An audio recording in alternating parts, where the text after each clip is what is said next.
सिद्धांतों का परीक्षण करना आवश्यक है, क्योंकि परस्पर विरोधी सिद्धांतों का सर्वत्र अस्तित्व प्राप्त होता है।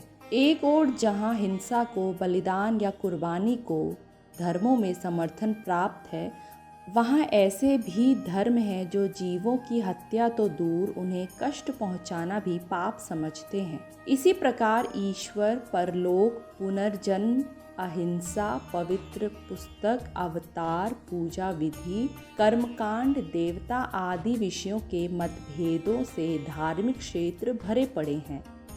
सामाजिक क्षेत्रों में वर्ण भेद, स्त्री अधिकार, शिक्षा, रोटी बेटी आदि प्रश्नों के संबंध में परस्पर विरोधी विचारों की प्रबलता है।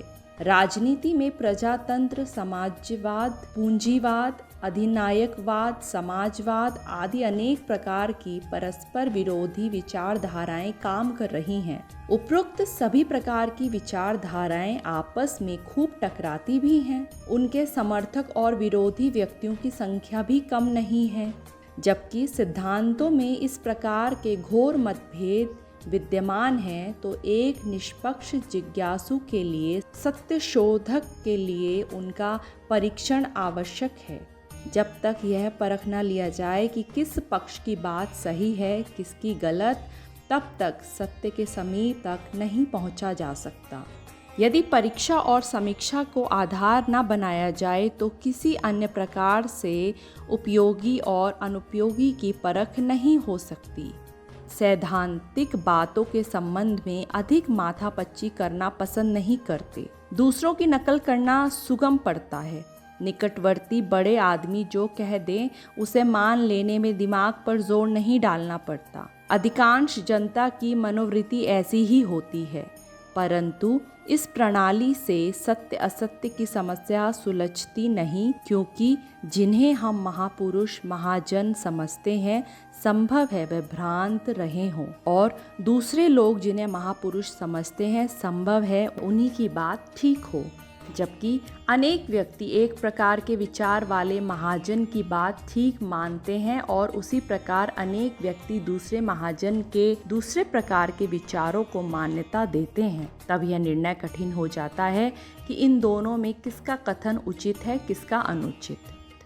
महापुरुष दो प्रकार से अपने विचारों को व्यक्त करते हैं, लेखनी द्वारा, वाणी द्वारा। वाणी द्वारा प्रकट किए हुए विचार क्षणस्थायी होते हैं, इसीलिए उन्हें चिरस्थायी करने के लिए लेखबद्ध किया जाता है। विचारों के व्यवस्थित क्रम को, लेखन को ही ग्रंथ या पुस्तक कहते हैं।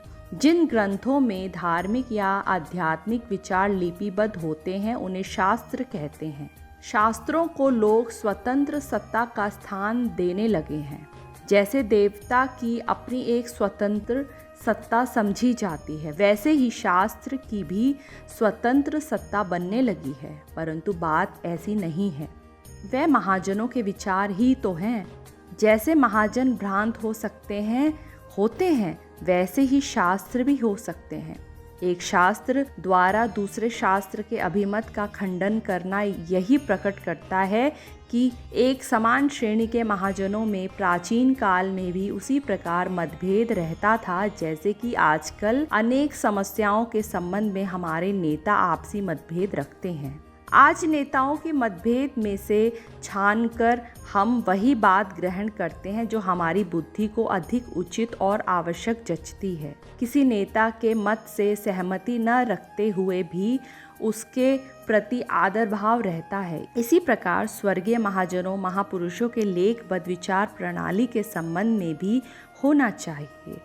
शास्त्र का अंधानुकरण नहीं होना चाहिए, वरन उनके प्रकाश में सत्य को ढूंढना चाहिए। अंधानुकरण किया भी नहीं जा सकता, क्योंकि कभी कभी एक ही शास्त्र में दो विरोधी आदर्श मिलते हैं। हमारे शास्त्रों में जीवित प्राणियों को मारकर अग्नि में होम देने का भी विधान है, और जीव मात्र पर दया करने का भी। दोनों ही आदेश पवित्र धर्म ग्रंथों में मौजूद हैं। वह शास्त्र हमारे परम आदरणीय और मान्य हैं, तो भी इनके आदेशों में से हम वही बात आचरण में लाते हैं जो बुद्धि संगत, उचित और आवश्यक दिखाई पड़ती है।